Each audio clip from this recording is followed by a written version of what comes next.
歡迎嚟到 Tale Talk 廣東話講古仔。喺呢度，古仔唔單止有趣味，仲會帶出啟發思考嘅信息。今日咧，我哋會分享一個經典嘅伊索寓言《狼來了》。等我哋睇下以下落嚟呢個放羊嘅小朋友，因為貪玩同講大話，付出咗乜嘢沉重嘅代價。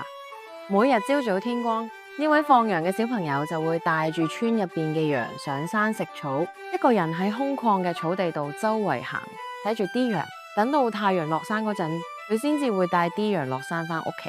佢同羊相處嘅時間仲多過同自己條村嘅村民。雖然咧山上面好寧靜同埋舒服，但係放羊嘅小朋友有時都會覺得好悶嘅。係一個平平無奇嘅朝頭早，當其他村民仲係瞓緊覺嘅時候，佢已經起咗身，吹起口哨，引領住啲羊上山。啲羊慢條斯理咁行啦，邊行邊食草，悠然自得。個男仔喺山上面實在太悶咯，佢心諗，如果呢個時候有人上嚟陪我就好啦。於是佢開始叫起上嚟：有狼啊，有狼啊，救命啊！有狼啊，有狼啊，救命啊！條村嘅人聽到佢嗌救命，有狼喎，雖然大家都驚，但係都即刻掟低手頭嘅嘢，飛撲上山去救個男仔同埋啲羊。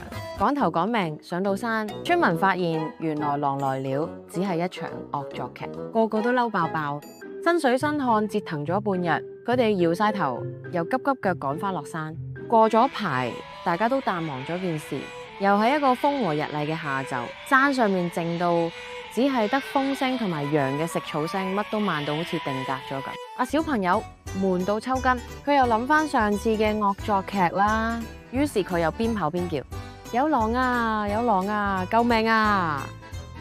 今次都仲有村民上嚟幫手嘅，不過人又少咗，行又行得慢咗咧，因為佢哋半信半疑，唔知小朋友邊句真。上到山，狼就冇啦，百厭仔又指住佢哋嚟笑，啲村民又中計啦。嬲之餘咧，佢哋實在受夠啦。走嘅時候，大家都講明啦，下次唔會再上佢當啦。又過咗一排，喺一個月黑風高嘅夜晚，真正嘅危機逼近啦。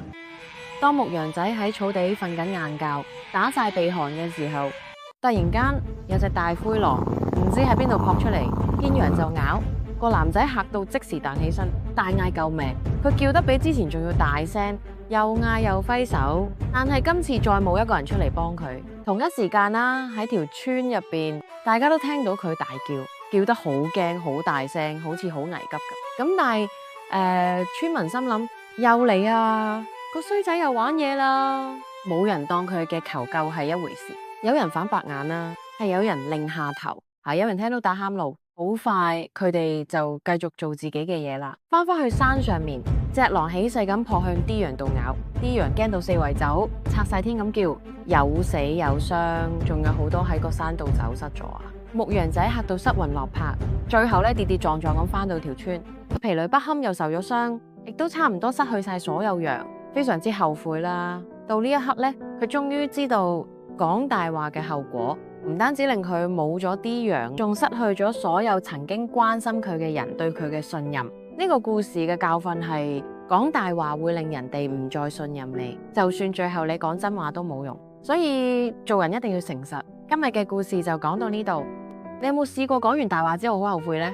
如果你係嗰個放羊小朋友呢，又會點樣贏翻大家嘅信任呢？狼來了係西洋伊索寓言入邊嘅一個經典故事。喺中國歷史上咧，其實都有一個好相似嘅典故噶，叫做烽火戲諸侯，係一個國家嘅君主貪玩講大話，結果國破家亡嘅故仔。有機會再同大家分享。多謝你同我哋一齊聽故仔，下次再同你傾偈，帶嚟新嘅故事、新嘅啟發。如果你中意聽兒童故事咧，記得 subscribe、like 同 share 俾身邊嘅人。我哋同時有英文版嘅頻道，有興趣嘅朋友可以喺影片下面嘅說明欄揾到連結。拜拜。